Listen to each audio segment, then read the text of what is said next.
কোনো ধৰণৰ শান্তি নাই, অশান্তি পৰিৱেশ সৃষ্টি কৰি থাকে। সেই পৰিৱেশত কেতিয়াও ভগৱন্ত প্ৰভু আহিব নোৱাৰে। আৰু আজি আপোনালোকে যিটো পৰিৱেশ শান্তিময় পৰিৱেশ গঢ়ি তুলিছে, ইয়াত ভগৱন্ত প্ৰভু স্থায়ীভাৱে আছে, ভৱিষ্যতেও থাকিব। আৰু ভগৱন্ত প্ৰভুক ধৰি ৰখা আপোনালোকৰ যিটো এই পৰিৱেশ গঢ়ি উঠিছে, এইটো সঁচাকৈ অনুপম পৰিৱেশ, এটা হৃদয় যোৱা পৰিৱেশ। মই সঁচাকৈ বৰ আনন্দিত হৈছোঁ।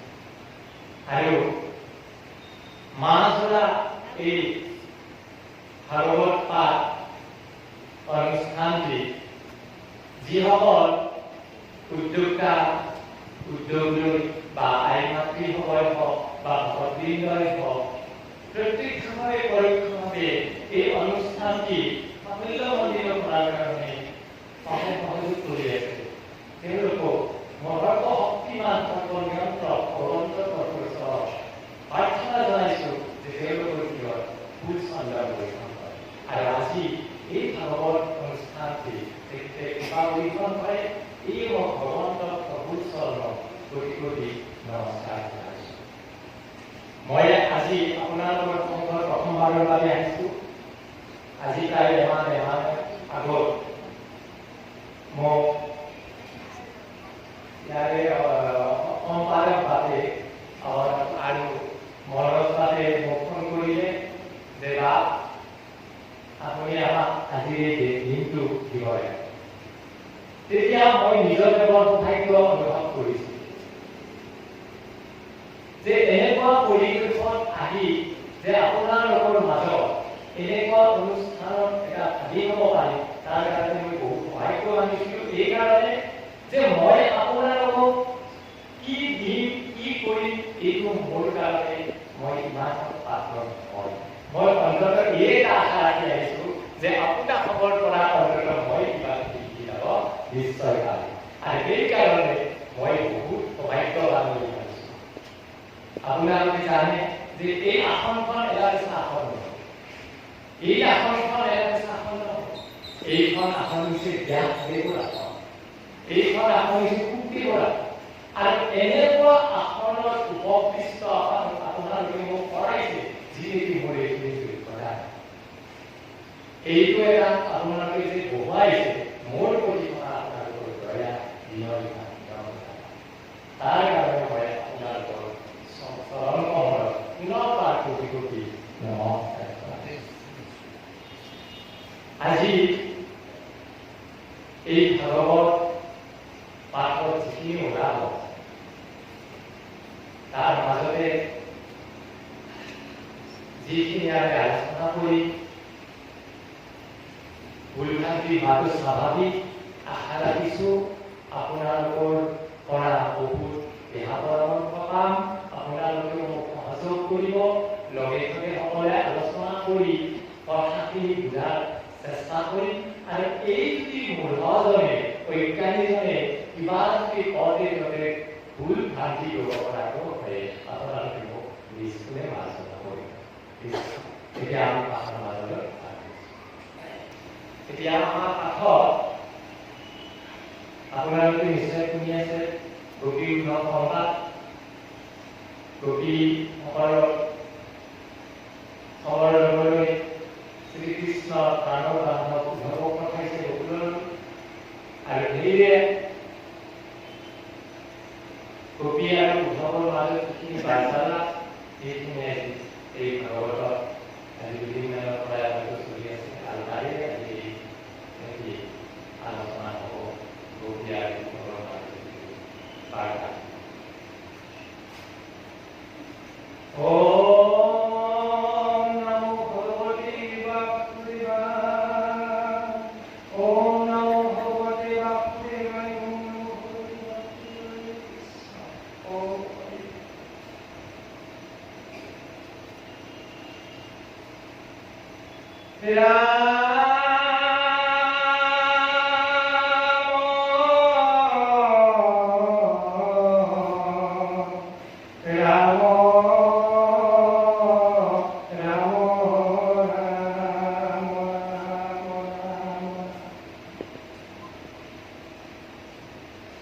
জানিলা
যেতিয়ালৈকে আমাৰ আত্মাৰ পৰা অনুভূতি জাগ্ৰত নহয়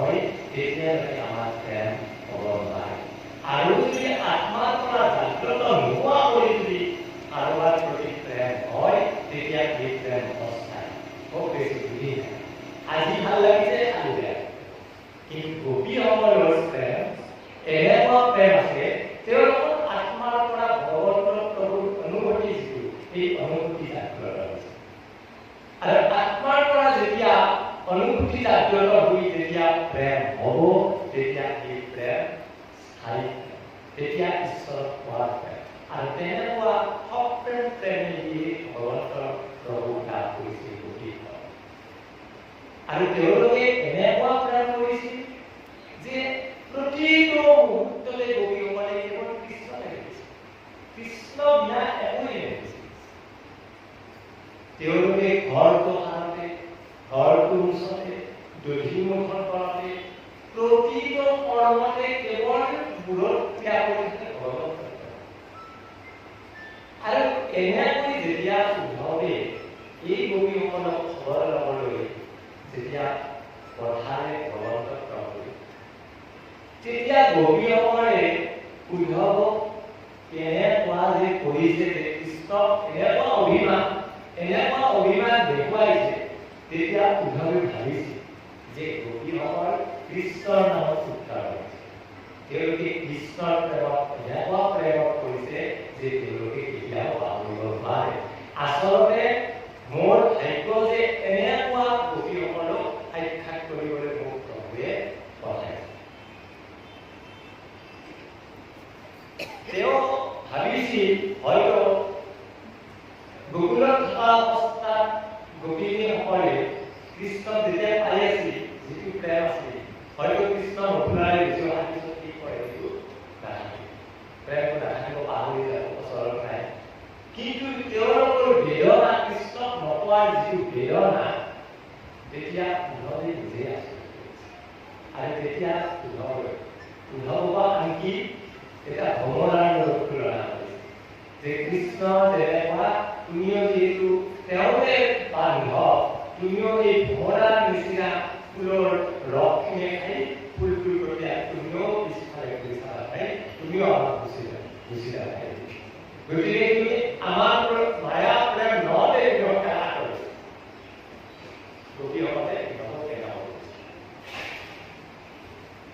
তাৰপিছত যেতিয়া এই গোপীসকলৰ ঈশ্বৰৰ প্ৰতি থকা যিটো ভক্তি, যিটো প্ৰেম, ঈশ্বৰক পোৱাৰ যিটো এটা তেওঁলোকৰ মনৰ উৎসাহত ভগৱন্তৰ প্ৰভু তেতিয়া প্ৰাণুৰ্ভাৱত পুনৰি নিজেও আছে। আৰু তেতিয়া তেওঁলোকে গোপীসকলৰ মনৰ সান্তনা দিয়াৰ কাৰণে উদ্ধৱে তেতিয়া কৈছিল যে তোমালোকে চিন্তা কৰিব নালাগে। কিয় চিন্তা কৰিব নালাগে? যে ভগৱন্তৰ প্ৰভু যাৰ যি কৃষ্ণৰ তোমালোকে প্ৰেমত কৰিছা, তেওঁ অন্য তেওঁ জগতৰ ঈশ্বৰ, আৰু জগতৰ ঈশ্বৰৰ লগত তোমালোকে প্ৰেমত কৰিছা। গতিকে এই জগতৰ ঈশ্বৰ ভগৱন্তৰ প্ৰভুৱে নিশ্চয় তোমালোকৰ দুখ নিবাৰণৰ কাৰণে আহিব আৰু তোমালোকৰ দুখ নিবাৰণ, আৰু তোমালোকে একচিত্ত মানে যেনেকে ভগৱন্তৰ প্ৰভু দেহ মন প্ৰাণ হালি দি ঈশ্বৰক ভক্তি কৰিছা, গতিকে তাত ভগৱন্তৰ প্ৰভু সন্তুষ্ট অসন্তুষ্ট এতিয়াও নহয়।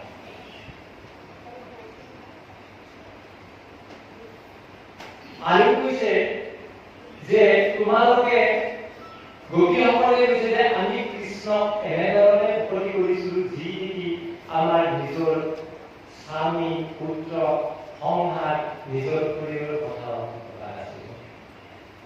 কৃষ্ণক কেৱল ভাবি ভাবিছিলো, বাকী আমি কোনোফালে কোনো ধ্যান দিয়া নাছিল।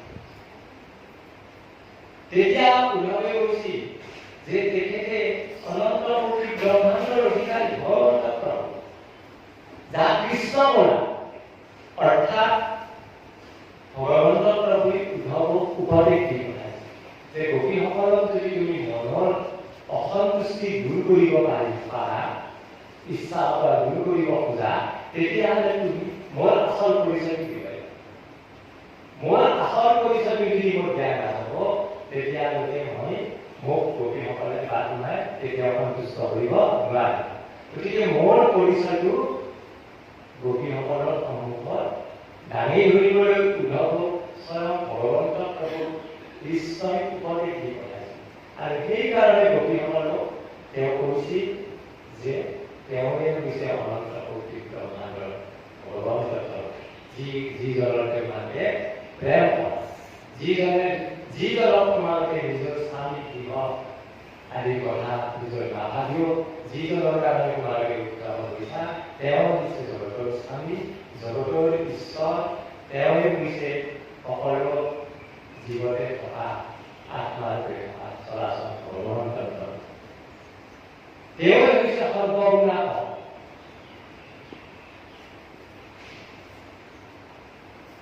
আৰু তেওঁ যেতিয়া আৰু কৈছে যে যেনেকৈ জল বায়ু পৃথিৱী আকাশ যেনেকৈ সকলোতে ব্যাপি আছে ঠিক তেনেদৰে ভগৱন্ত প্ৰভু তেনেকৈ ব্যাপি আছে গতিকে সেই ভগৱন্ত প্ৰভু তোমালোকে সেৱা কৰি ভক্তি কৰি ধন্য হৈছা আৰু লগতে মই ধন্য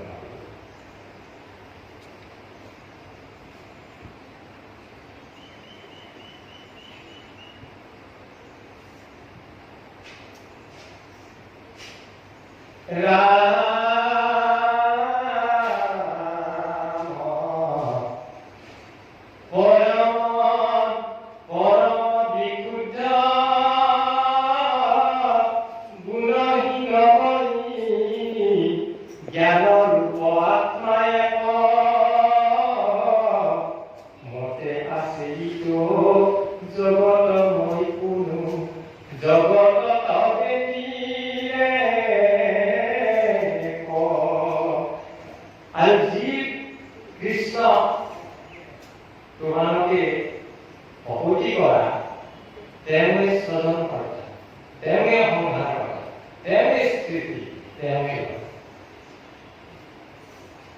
গতিকে তেওঁ নিৰ্গুণ উদ্ধৱে গোপীসকলক কৈ আছে যে তেওঁ নিৰ্গুণ গতিকে এই সমস্ত জগততে তেওঁৰ বাহিৰে আৰু কোনো থকা নাই জীৱ জগতখনৰ এই সমস্ত সৃষ্টিজনতে সেইকাৰণে আমাৰ একাদশ স্কন্ধত কোৱা হৈছে যে সত্যৰ বিষয়ে কওঁতে এনেকৈ কৈছে যে সমস্ত জগতখন হৰিময় দেখাটোৱেই হৈছে সত্য যিহেতু এই সৃষ্টিখনে এক ঈশ্বৰ গতিকে আমি সমস্ত সৃষ্টিখনৰ জগতখনকে হৰিময় আনি দেখিব কিন্তু হৰিময় দেখিব লাগিলে আমি বহুত অভ্যাস কৰিব লাগিব কাৰণ আমি হৰিময় যদি জগতখন দেখিব লগা হয় তেতিয়াহ'লে আমি হৰিৰ দৰ্শন কেতিয়াও কৰিব নালাগে আমি সাধাৰণতে মনুষ্যসকলে হৰিৰ দৰ্শন কৰিহে আমি চলাচল কৰি আছোঁ আৰু এই হৰিবিলাক দৰ্শন কৰি চলাচল কৰি থকাৰ কাৰণে আমাৰ শত্ৰু মৃত্যু এইবিলাক কিন্তু ভগৱন্ত প্ৰভুৱে উদ্ধৱকে কৈছিল উপদেশ দিছিল যে উদ্ধৱ তুমি হৰিৰ দৰ্শন নকৰিবা তুমি জানা যে মই সমস্ত জগতে হৰি হিচাপে মই আছো কি ৰূপত যে আত্মা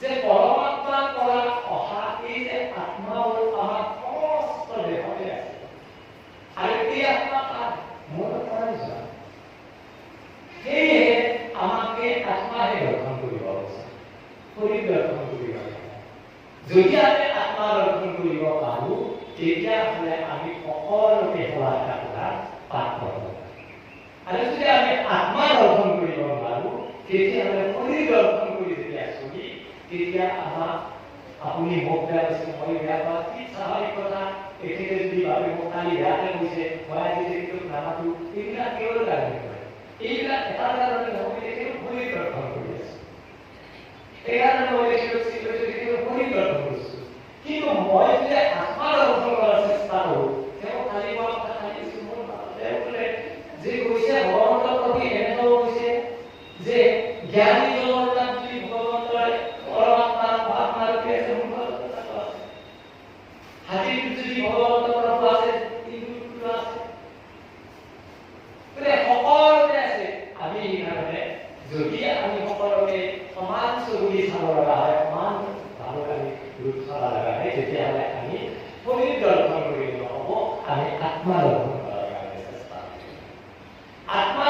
কৰিলে তেতিয়া আমাৰ সকলোবোৰ সমান হ'ব আৰু তেতিয়া আমাৰ সহ্য ধৈৰ্য সমান দয়া এইবিলাক গুণ আমাৰ ইয়াত প্ৰভাৱ কৰিব যেতিয়া আমি আত্মাবিলাক গ্ৰহণ কৰিলা তেতিয়া আমাৰ মনৰ বেয়া আৰু গোপীসকল ঠিক তেনেকুৱা গোপীসকলে তেওঁলোকে আত্মাৰে পৰিচয় আত্মা সেইকাৰণে আচলতে আমি আমাৰ আত্মাটোৰ কোনো ক্ষয় নাই কোনো ক্ষতি নাই কোনো উৰিলে আছে কাটিলে কথা নাই আমাৰ মাত্ৰ অস্থায়ী কি আছে দেহটো অস্থায়ী দেহটো কোনো নাই সেইকাৰণে মাছদেৱেও আমাৰ নাম প্ৰকাশ কৰি দিছে অৰ্থাৎ অনাথ দেহক আমি আত্মাটো ঠিক কৰি আছে গতিকে এই দেহটোৰ লগতে আমাৰ সম্পৰ্ক বিৰাট কৰি থকাৰ কাৰণে আমাৰ এই যিটো আমাৰ বিশৃংখল অপ্ৰীতিকৰ ঘটনা এইটো সিটো বেয়া পা এইটো সিটো হিংসা হিংসি এই জাতিবিলাক সেইকাৰণে আমি পাৰা বিশ্বাস আমি আত্মা দৰ্শন কৰিব লাগে আমি এইটো বুজিব লাগিব যে তেখেতৰ তাত আমাৰ ভগৱন্তৰ প্ৰভুৰ অংশ আত্মা আছে মই এই আত্মাটোকে লাভ কৰিছোঁ তেখেতক চাব লাগে তেওঁৰ অন্তৰত যি হৃদয়ত ভগৱন্তৰ প্ৰভু বিৰাজমান কৰি আছে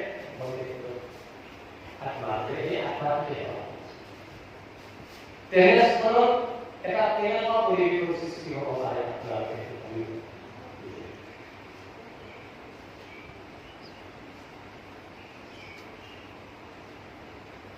জাগন হপন নিৰ্ভৰ নিদ্ৰাত ইতি নিমলৰ বৃত্তি মনৰ নিৰোধে তিনিও গুচয় আত্মাত মিছা প্ৰকৃতি যে জাগন সপন নিদ্ৰা এইবিলাক হৈছে মনৰ এটা ভিত্তি হিচাপ ভিত্তি মনৰ বিভ্ৰান্তি কৰা এটা ভিত্তি আৰু এইবিলাক আত্মাৰ যিটো আমাৰ সিদ্ধতা এই জাগৰণ সপন নিৰ্ভৰ নিদ্ৰা এইবিলাক এটা আত্মাক ঢাকি ৰখা এইবিলাক এটা আৱৰণ এই আৱৰণ অৰ্থাৎ যে আমি সপন এটা যদি ৰাতি দেখো সপনটো দেখি নাপালে আমি সঁচা বুলি ঠিক তেনেদৰে আমি একো নোপোৱা বস্তুৰ প্ৰতিহে আমি বিষয়বোৰ মনুষ্যসকলে উপলব্ধি কৰিছে গোপীসকলে তাৰ কাৰণে প্ৰেমত বলীয়া হৈছে ভগৱন্তৰ প্ৰভুৰ কথা আৰু আমি মনুষ্যসকলে তাত কিহৰ কাৰণে বলীয়া হওঁ আমি মনুষ্যসকলে আমি ভগৱন্তৰ নামত কেতিয়া আমি ভগৱন্তৰ নামত আমি মন প্ৰাণ ঢালিব পাৰোঁ আচলতে যদি আমি ভগৱন্তৰ আমি বিষয়সমূহত মন প্ৰাণ ঢালি প্ৰেম কৰাতকৈ যদি আমি ভগৱন্তৰ প্ৰভুচৰণত এনেকুৱা প্ৰেম কৰিব পাৰোঁ তেতিয়াহ'লে ইয়াতে আমি স্বৰ্গ আমি ইয়াতে পাম আমি ঘৰত যাব নালাগে স্বৰ্গ আমাক আকৌ কৈছে উদক ভগৱন্তৰ প্ৰভুই একাদশ স্কন্ধত পাব স্বৰ্গ গতে বৰ্ণনা দি দিছে যে যিজনে ঈশ্বৰক ভক্তি কৰি সন্তুষ্টি লাভ কৰে সেইটোৱে হৈছে স্বৰ্গ অৰ্থাৎ মই যদি ঈশ্বৰক ভক্তি কৰি সঁচা ভক্তি কৰি মোৰ যদি আত্মা সন্তুষ্ট হৈছে মই যদি সন্তুষ্টি লাভ কৰিব পাৰিছোঁ তেতিয়াহ'লে মোৰ গৃহটি হৈছে আৰু যদি মই ভক্তি প্ৰেম নকৰি মোৰ কোনো দিনেই যদি মনত সন্তুষ্টি ভাৱ নলয় তেতিয়াহ'লে তেওঁহে দৰিদ্ৰ আমাৰ সাধাৰণতে দুখীয়া ধনী বা সুখী দুখী এইবিলাকৰ আমাৰ সাধাৰণতে দিয়া যায় টকা পইচা ধন ঐশ্বৰ্য বুজিছে কিন্তু শাস্ত্ৰ ভগৱত শাস্ত্ৰই তাৰ ব্যাখ্যাবিলাক বেলেগ ধৰণৰ দিছে সৰ্বসুখ তাক বুলি ক'লে যে ভগৱন্তক ভক্তি কৰি সন্তুষ্টি লাভ কৰি যদি মুক্তি লাভ কৰিছে এই সৰ্বসুখ বাকী অন্যান্য মুক্তি লাভ কৰিব আৰু যদি ভগৱন্তক ভক্তি নকৰি যদি মই সন্তুষ্টি লাভ কৰিব পৰা নাই তেতিয়াহ'লে মোৰ নিচিনা দৰিদ্ৰ কোনো দৰিদ্ৰ হ'ব পাৰে বাকী অন্যান্য বাকী এইবিলাক পিছত আৰু ঠিক তেনেদৰে এই সপোন জাগ্ৰত এইবিলাক কৰি আছে যে ইহঁতে গোপক গোপিনীৰ মাজত যিটো আমাৰ বাৰ্তা হৈছে যে গোপিনীসকলক উদ্ধৱে এইবিলাক কৈছে যে এই সকলো দেখা যাদৰবিলাক মনৰ সন্ধিয়া আৰু তোমালোকে এই সন্ধিয়া আকৃষ্ট হোৱা অৰ্থাৎ বিষয় হ'ব তোমালোকে খুব ভোগত আকৃষ্ট হোৱা সকলো ত্যাগ কৰি কেৱল কৃষ্ণৰ প্ৰেমে আৰু সেইকাৰণে জগতৰ ঈশ্বৰ ভগৱন্ত প্ৰভু তোমালোকে পাবৰ কাৰণে সক্ষম হৈছে।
তেতিয়াহ'লে আমি নাম ল'লেই আমি ভগৱানৰ আশ্ৰয় পাব পাৰোঁ।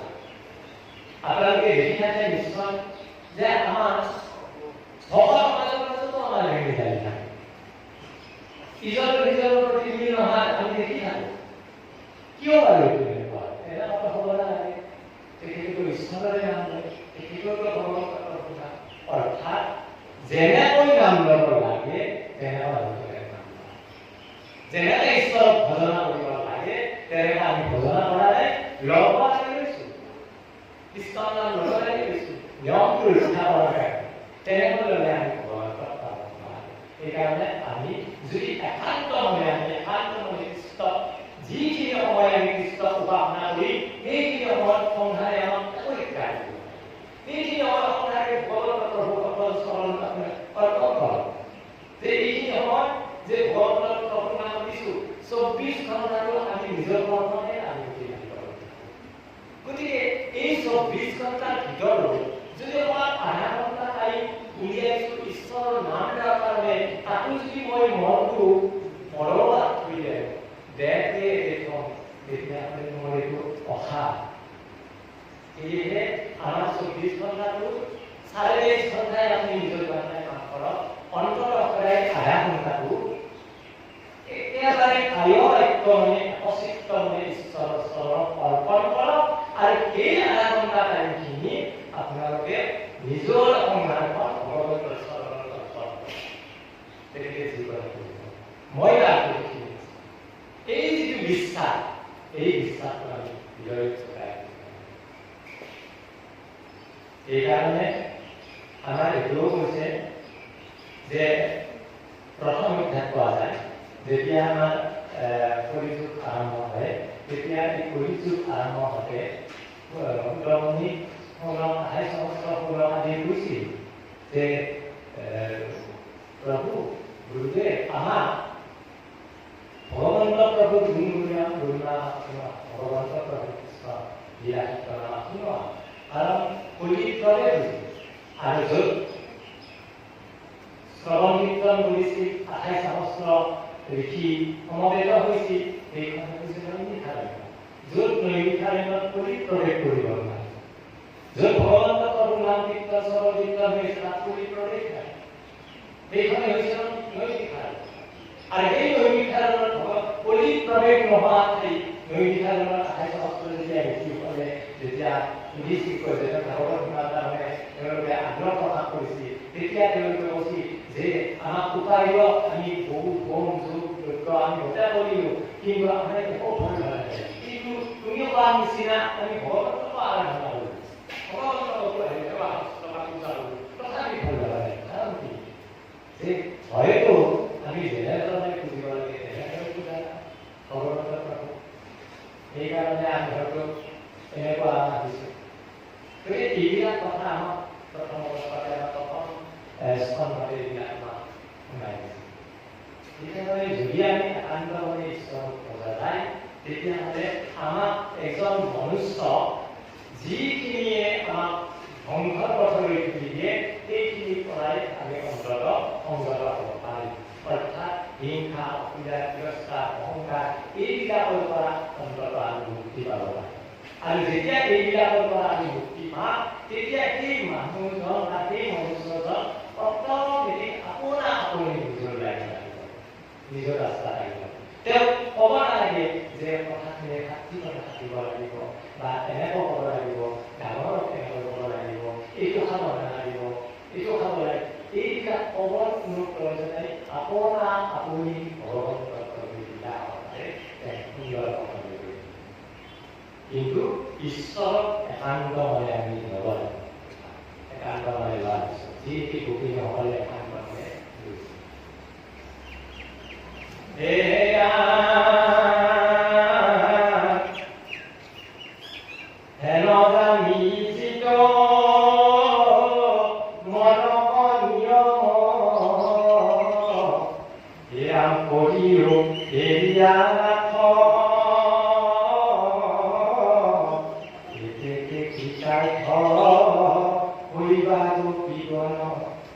Sin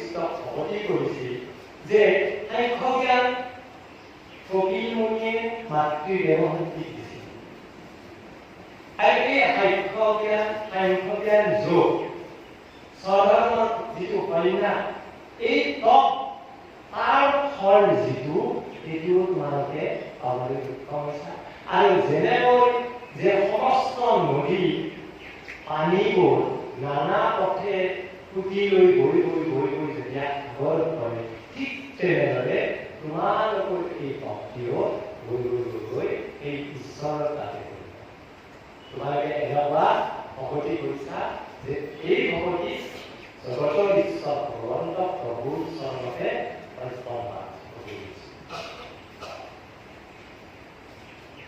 ৰাম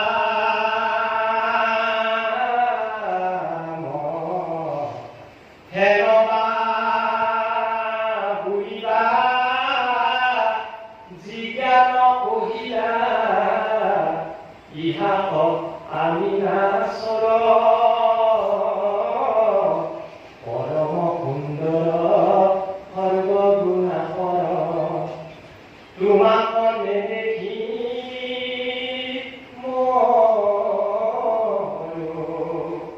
বুলিবা আমাক কেনেতে যে কৈলা শুনা তাৰ সমীধান নয়নে দেখিলে নপাইলে আমাক অৱশ্যে কৰিলে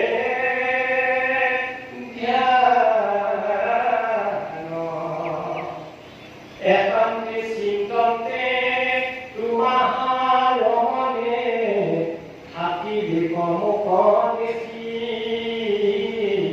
এদিহে কাৰণে আইল বিদুৰ হেৰয় ৰাহবে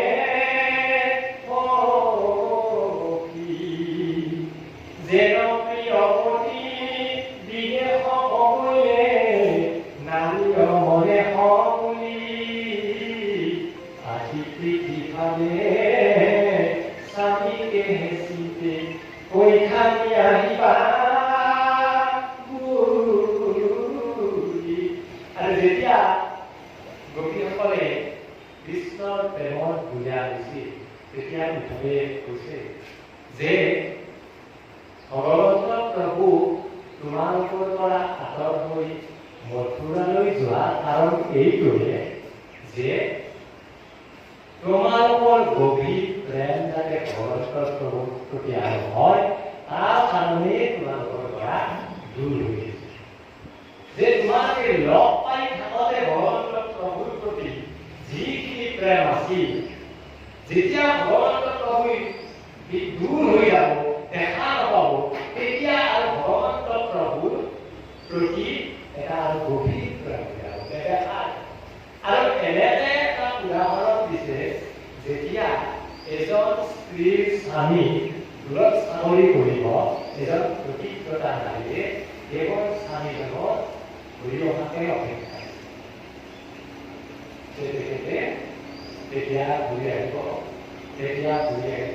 এই যিটো স্বামীজনৰ প্ৰতি অটুট ভক্তি অটুট প্ৰেম ঠিক তেনেদৰে ভগৱন্ত প্ৰভু মথুৰালৈ যোৱাৰ পিছত তোমালোকে তেওঁৰ নেদেখা গৃহত যিটো এটা গভীৰ প্ৰেম হৈছে সেই গভীৰ প্ৰেমটোৰ কাৰণে তোমালোকক এই মথুৰা কিন্তু ঘূৰি আহিব তোমালোকক নিশ্চয় দৰ্শন ভগৱন্ত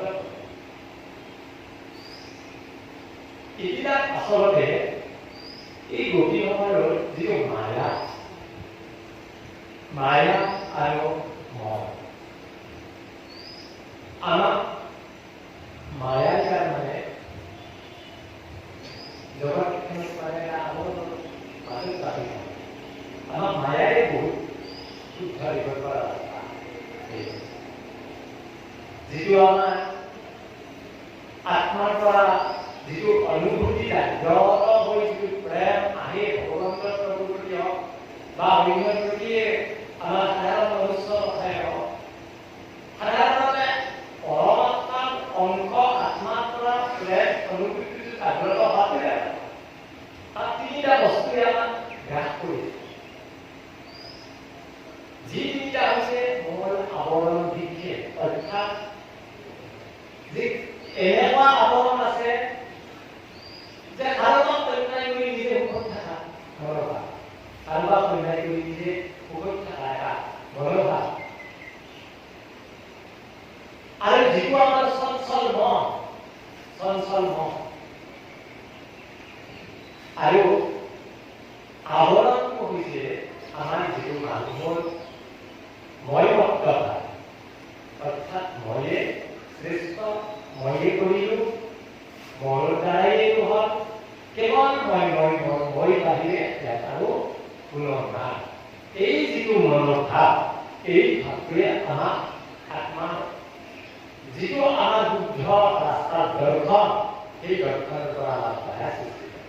সেইকাৰণে আমি মায়াটোৰ পৰা কেনেকৈ বাচা যায়, মায়াটোৰ পৰা যদি আমি কিছুমান এনে ৰাস্তা ল'ব লাগিব যিটো মোক গতি লাভ কৰা সুবিধা দিয়ে, ভগৱন্ত প্ৰভুৰ মিলন হোৱাৰ মোক ৰাস্তা দিয়ে,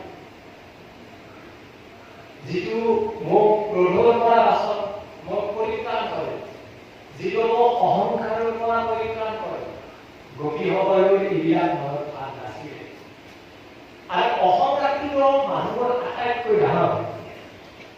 সেয়েহে আইমাতৃ বান্ধৱসকলক আমাৰ মানুহৰ শত্ৰুটো দেখা পায়, অৰ্থাৎ আপুনি মোৰ শত্ৰু, মই আপোনাৰ শত্ৰু, আপুনি মোক দেখা পায়, আপুনি মোৰ পৰা সাৱধানে চলিব যে তেখেতে মোক অপমান কৰে, গতিকে মই তেওঁৰ ওচৰত।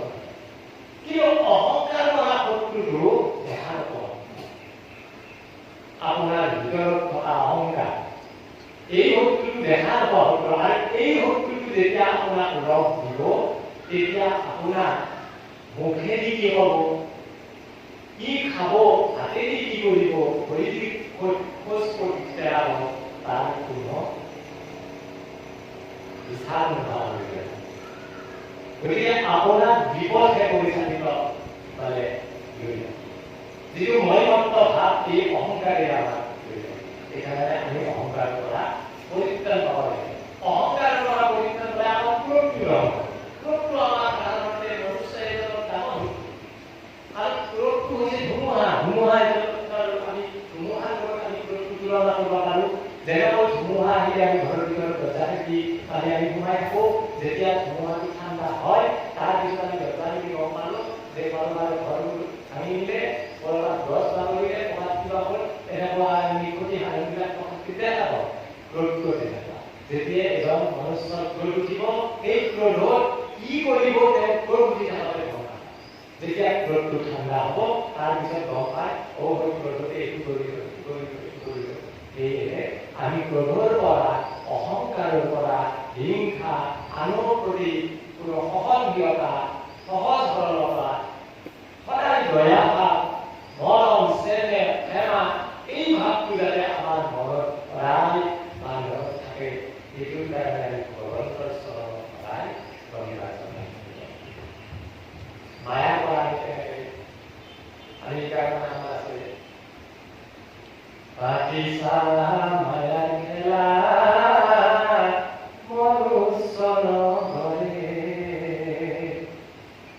দিন গৈল মিছা মাজে, ৰাত্ৰি গৈল নিবে, মনৰে মন পক্ষী মত নিকে নব ঘৰ ভাজে, পাতিছা মায়াৰ খেলা মনুষ্য নগৰে। গতিকে এই মনুষ্যৰ নগৰত ভগৱন্ত প্ৰভুক মায়াৰ খেলা, আৰু মনে নিতে নতুন নতুন এটা ঘৰ বনোৱাৰ পৰিকল্পনা কৰিছে, আজি এটা, কালি এটা, গতিকে এই মায়া বন্ধনৰ পৰা কেনেকৈ আমি মনক জিম্ব পাৰোঁ, মায়াক কৰিব পাৰোঁ, আৰু ভগৱন্তক পাৰোঁ।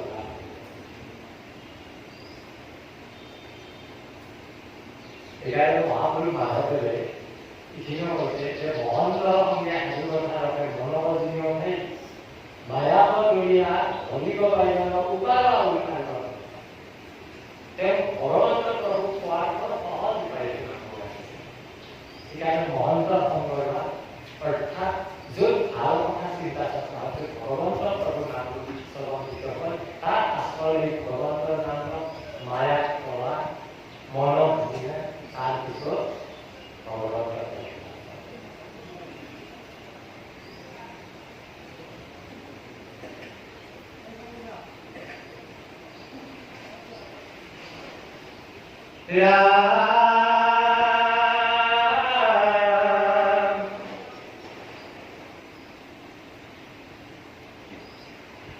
সদায় দেখতে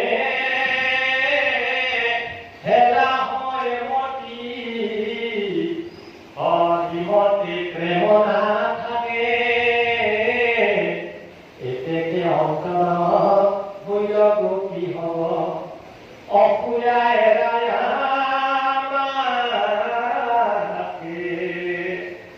উদ্ধৱে গোপীসকলক কৈছে যে এটা বস্তু সদায় দেখি থাকিবা তেতিয়া তেওঁৰ প্ৰতি মায়াটো নাথাকে ভক্তিটো নাথাকে এইটো স্বাভাৱিক তাৰ প্ৰতি মূলত আমাৰ নোহোৱা হৈছে গতিকে এইটো যাতে ভাৱ নাহে তোমালোকে যাতে ঈশ্বৰৰ নাম সদায় ধৰি থাকিব পাৰা ঈশ্বৰৰ প্ৰতি মনৰ ভক্তি যিটো পাৰে তেওঁ সেইকাৰণে কৰি বাকী যোৱা পৰিৱেশত আপোনাৰ স্বাভাৱিকতে এইটো আমাৰ বাস্তৱিক কথা এটা বস্তু যে আমি সদায় চকুৰ আগত পাই থকাৰ পিছত তাৰ প্ৰতি আমাৰ আকৰ্ষণটো কমিছে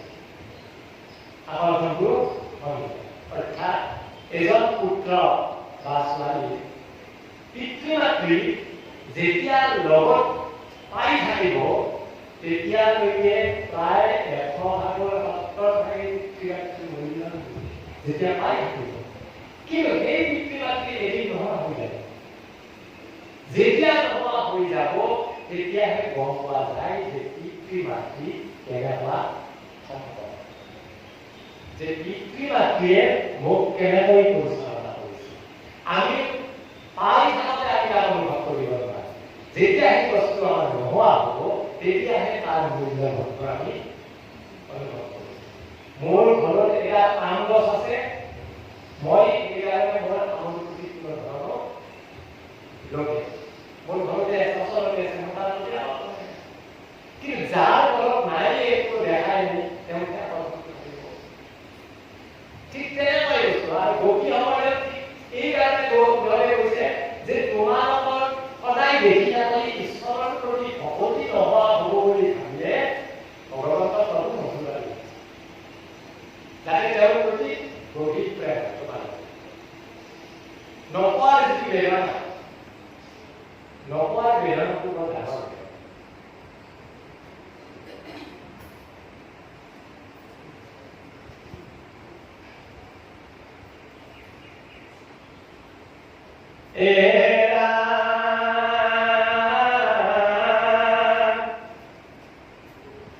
সদায় দেখতে হেৰা হয় মতি জীৱতে প্ৰেম নাথাকে এতেকে অন্তৰ হৈল গতি হব অসুয়া এৰাই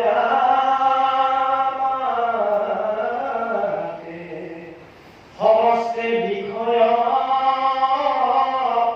দৃষ্টিকোণ এৰিয়া মোকে মাত্ৰ হবে চাবা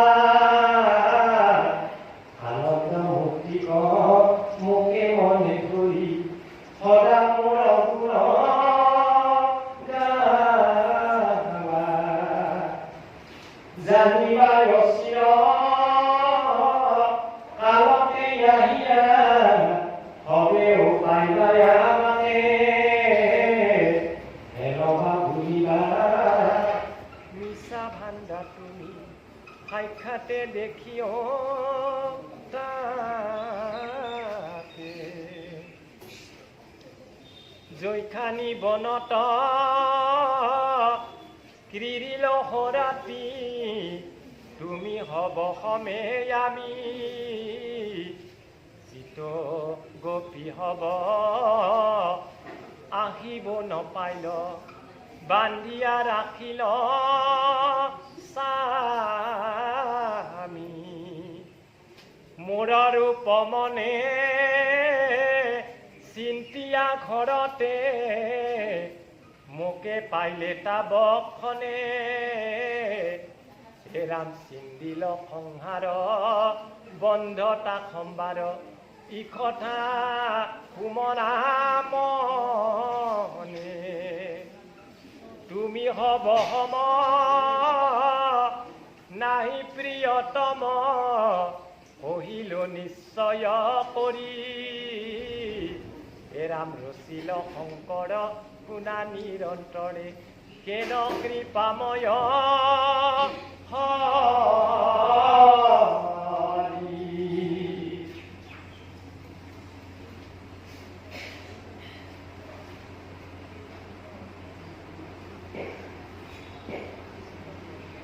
যে সমস্ত বিষয়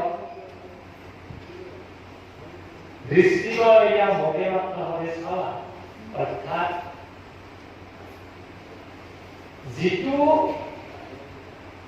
বিষয় হকে আমাৰ ভগৱন্ত প্ৰভুৰ চৰণ পোৱা ৰাস্তা বাধাৰ সৃষ্টি কৰে, তেনেকুৱা দৃষ্টিৰ পৰা আঁতৰ হৈ আহি একমাত্ৰ ভগৱন্ত প্ৰভুৰ চৰণতে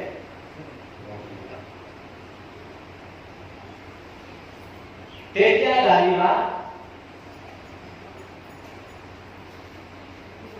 আৰু ভগৱন্ত প্ৰভুক যেতিয়া মনত চিন্তা কৰি মোৰ গুণ নাম কীৰ্তন কৰি তেতিয়া থাকিব ভগৱন্ত প্ৰভুকে হৃদয়ত ধ্যান কৰি থাকিব, তেওঁৰ হৃদয়ত যেতিয়া ধ্যান কৰিব, তেওঁৰে মুক্তি দেখিব, তেতিয়া তেওঁ আনন্দ উপস্থিত হ'ব। আৰু তেতিয়া তৎক্ষণাতে সকলো সময়তে ভগৱন্ত প্ৰভু সাক্ষাৎ হ'ব। গতিকে কথাখিনি কিমান ভাবি ল'ব লগা যে ভগৱন্ত প্ৰভু পাবা লাগি আমি কেনেকুৱা উপায় অৱলম্বন কৰিব লাগিব।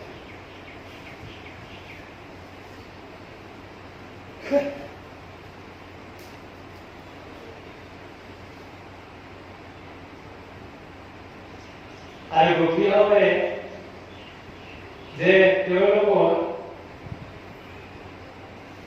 স্বামীসকলক যেতিয়া যদি কিবা কাৰণত ভগৱন্ত প্ৰভুৰ যদি তেওঁলোকে যদি নিজৰ স্বামী গৃহত থাকি স্বামীৰ লগতে যদি থাকে, সেই মুহূৰ্তত তেওঁলোকৰ কিন্তু হৃদয়ত নিজৰ আমাৰ লৌকিক জীৱনৰ যিটো স্বামী স্ত্ৰী, সেই স্বামী কিন্তু তেওঁলোকৰ হৃদয়ত বাস নাছিল। আছে তাক স্বামীৰূপে গ্ৰহণ কৰিছিল গোপীসকলে ভগৱন্ত। আচলতে ইয়াৰ পৰা আমি এইটো কথা ভাবি ল'ব পাৰোঁ যে আমাৰ জগতখনৰ সকলো প্ৰাণীৰ কাৰণে, সকলো জীৱৰ কাৰণে স্বামী আমাৰ এজন, আৰু এই স্বামী হৈছে ভগৱন্ত। আমাৰ লৌকিক জীৱনৰ যিটো স্বামী স্ত্ৰী থাকে, সেইটো আমাৰ এজন নাৰীৰ কাৰণে স্বামীজন তেওঁৰ দেৱতা হ'ব পাৰে, কিন্তু তেখেতৰ পত্নী বা স্ত্ৰী অৰ্ধাংগিনী হ'ব, কিন্তু স্বামী হ'ব নোৱাৰে। স্বামী একমাত্ৰ হৈছে জগতৰ একমাত্ৰ ভগৱন্ত। সকলোৰে পুৰুষ মহিলা শিশু আদিতে সকলোৰে স্বামী কেৱল ভগৱন্ত। আৰু যিটো আমাৰ গুৰুজনাই প্ৰহ্লাদ চৰিত্ৰ ঘোষা সহকাৰে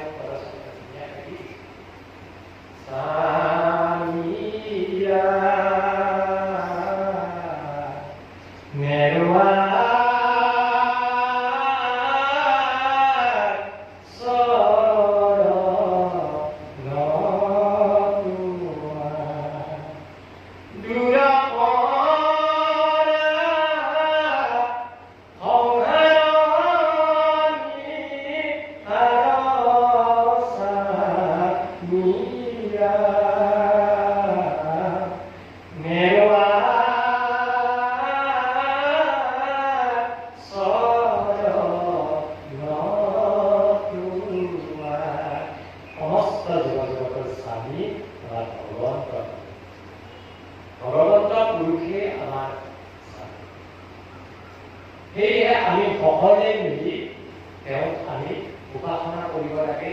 এক বিশ্বৰে ভগৱন্তক স্বামী বুলি কয়, যি নেকি ৰন্ধাৰে ভগৱন্ত প্ৰভুক স্বামী।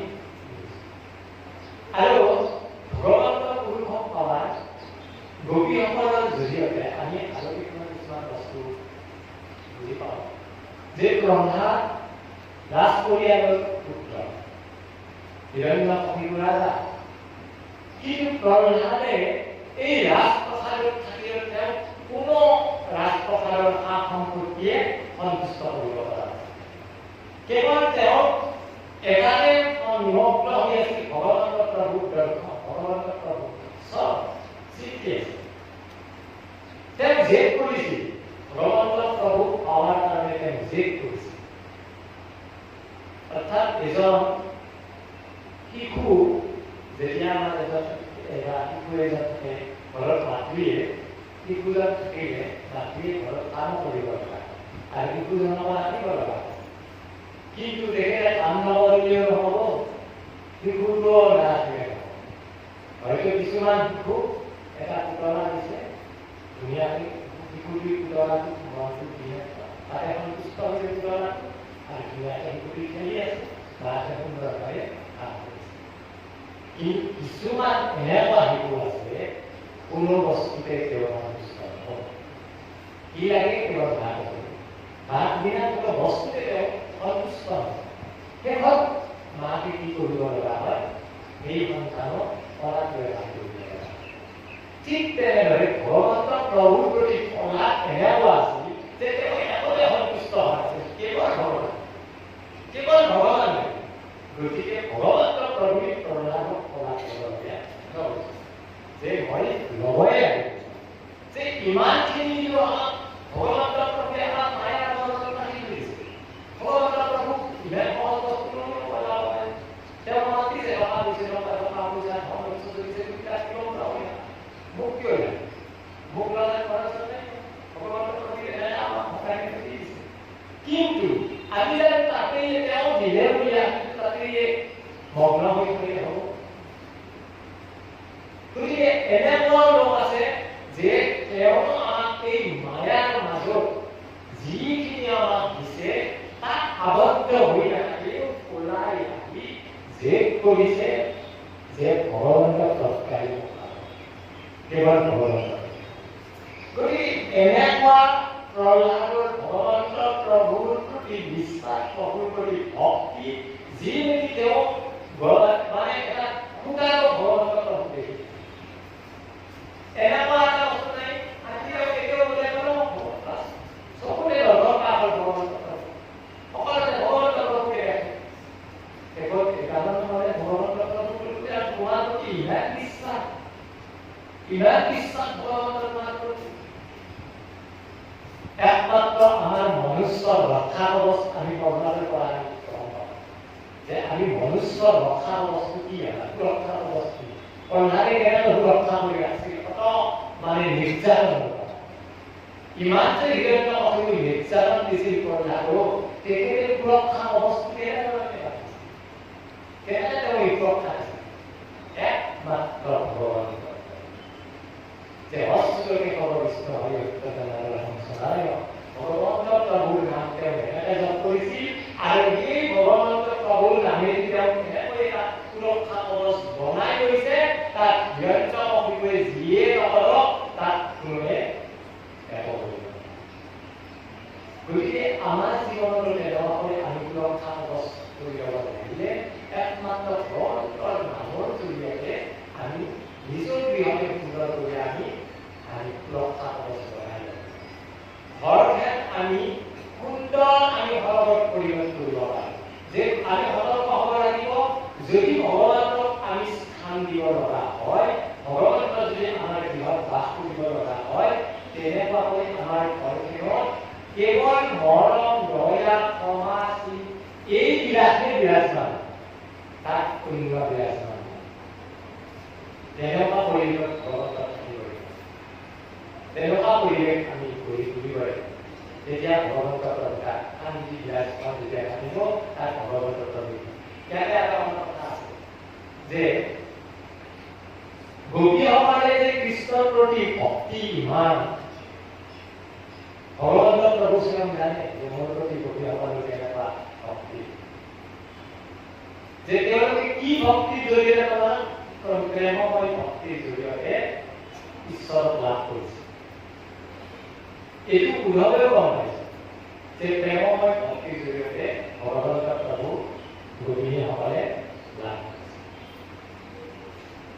আৰু ঠিক তেনেধৰণে আমাৰ যদি এই প্ৰেম ভাৱটো আমাৰ জাগ্ৰত নহয় তেতিয়াহ'লে আমাৰ তাৰ প্ৰতি শ্ৰদ্ধা থাকিব লাগিব। প্ৰেম ভাৱটো জাগ্ৰত নহ'লে তেতিয়া আমি ডাঙৰৰ প্ৰতি শ্ৰদ্ধা যিটো ভাৱ থাকিব লাগে সকলোখিনি আমাৰ যিটো এজন মনুষ্য গাত থাকিব লাগে সেইবিলাক হোৱা বস্তুটো তেতিয়া সেইকাৰণে এইবিলাক বস্তু আমি একখান উপাখ্যান বিলাক আমি শুনিব পাৰোঁ, কিন্তু শুনাৰ লগতে তাৰ পৰা আমাক উপদেশ বিলাক কি দিছে, আমাক উপদেশ বিলাক কি দিছে এইবিলাক বস্তু আমি ভাবি ল'ব লাগিব। আৰু পাৰিলে আমি তাক যত্ন কৰা, পাৰিলে আমি তাক যত্ন কৰি ল'ব লাগিব যাতে নিজৰ জীৱনটো সুন্দৰ হয়। সেইকাৰণে আমাৰ কলম লয়, ভজন লয়, সৰণৰ কথাটোৱে হৈছে যে কলম সাধাৰণ ক'বলৈ গ'লে আমাৰ বৰ্তমান লয় প্ৰায়বিলাকে আমাৰ কলম লোৱা যায়। কিবা আশ্ৰয় তাৰ ওচৰত আশ্ৰয় লোৱা যাব যে ভগৱন্ত প্ৰভুৰ ওচৰত কৃষ্ণদেৱৰ ওচৰত আমি আশ্ৰয় লৈ, কিন্তু আমি জানো আশ্ৰয় লৈ থাকিলে আমি ভগৱন্ত প্ৰভুৱে আমাক আশ্ৰয় দিব। কিন্তু এই আমি শৰণ লওঁতে যিখিনি আমাক গুৰুৱে বাক্য দিব সেই বাক্যখিনি আমাৰ হৈছে এটা জ্ঞানৰ ওপৰত সেইখিনি আমি উচিত প্ৰতিপালন কৰা। আৰু যেতিয়ালৈকে আমি উচিত প্ৰতিফলন ঘটাব নোৱাৰিম সেইসকলৰ বাক্যৰ দ্বাৰাই তেতিয়ালৈকে আমি ঈশ্বৰৰ আশ্ৰয় পাম। দেখাতহে মই আশ্ৰয় লৈ গৈছোঁ কিন্তু মোক আশ্ৰয় নিদিয়ে, তেনেকুৱা ধৰণে আমাক আশ্ৰয় দিয়ে। যদি আমি সঁচাকৈ ঈশ্বৰৰ আশ্ৰয় পাব লগা হয় তেতিয়াহ'লে সেই ধৰ্মৰ বাক্যবোৰ এটা জ্ঞান স্বৰ্গ হিচাপে লৈ তাক আমি কেনেধৰণে ব্যৱহাৰ কৰিব লাগিব, উচিত প্ৰতিফলন ঘটাব লাগিব, তেতিয়াহে আমি ঈশ্বৰৰ আশ্ৰয় পাম। গতিকে শৰণ সাধাৰণতে আমাৰ আশ্ৰয়টো আমি ভগৱন্তৰ চৰণত ল'বই লাগে। আৰু ভগৱন্তৰ চৰণত আশ্ৰয় নোলোৱাকৈ ঈশ্বৰক বুজিলে তেতিয়াহ'লে ভগৱন্ত প্ৰভু কোনো দায়িত্ব থাকিব নোৱাৰে। অৰ্থাৎ আপোনাক যদি এটা বেমাৰ হৈছে শৰীৰত, আপুনি যদি ফাৰ্মাচীত কৈ ঔষধ খায় আপুনি শৰীৰৰ বেমাৰ ভাল নহ'ব পাৰে। কিন্তু যদি আপুনি ডক্তৰ এজনৰ আশ্ৰয় লয়, ডক্তৰৰ নীতি নিয়মত আৰু অনুসাৰে যদি ঔষধ খায় তেতিয়া আপুনি বেমাৰৰ পৰা ঠিক তেনেদৰে আশ্ৰয়টো এৰা। গতিকে আমি ঈশ্বৰৰ চৰণত আশ্ৰয় লওঁ, কিন্তু আশ্ৰয় লৈ সেই আশ্ৰয়টো আমাৰ যি শৰীৰত মানে ঘটাব লাগিব বা প্ৰতিফলন ঘটাব লাগিলে তেতিয়াহ'লে আমি তাক সেই বাক্যবিলাক প্ৰতিফলন ঘটাব। সেইকাৰণে আমাৰ যে অপ্ৰীতিকৰ ঘটনা হৈ থাকে এইটোৱে কথা। হয়তো আমি যি ধৰণে কৰিব লাগে তেনেধৰণে আমি নকৰোঁ আৰু নকৰাৰ বিনিময়তে আজি হয়তো আমাৰ দেখাত শুনিলেও আমাৰ ভকতীয়াই ভাৱ বা আহিও কৰি থাকোঁ, কিন্তু আমি তাক তত্ত্ব দৰ্শন কৰি পেলাই আমি ঘৰৰ কাৰণে কীৰ্তনৰে হওক বা নামঘোষাৰে হওক বা গীতাৰে হওক বা ভাগৱতৰে হওক তাত তত্ত্ববিলাক আমি দৰ্শন নকৰোঁ কাৰণে আমি ইয়াতে থকা সময়খিনি আমি এটা শাক্তিগতাত অলপ ধৈৰ্য সহকাৰে থাকোঁ আৰু ইয়াৰ পিছত ওলাই যোৱাৰ পিছত এইটো গালি মানুহ গালি মানুহ এনেকুৱা আমাৰ মনৰ ব্যক্তিবিলাক গতিকে এইটো ভাৱ আমাৰ সেইটোৱে যে আমি তত্ত্ববিলাক দৰ্শন কৰিব পাৰোঁ। গতিকে আমি তত্ত্ববিলাক দৰ্শন কৰিবই লাগিব। কি দিছে তাক উপদেশবিলাক আমি ল'ব লাগিব। তাৰমানে এইটো কৰিলে এইটো হয় এনেকুৱা এটা আমাৰ শিক্ষাবিলাক আমি পাম কথাই যে এইটো কৰিলেহে আমি এইটো কৰিব পাৰোঁ, এইটো কৰিলে এইটো কৰিব পাৰোঁ।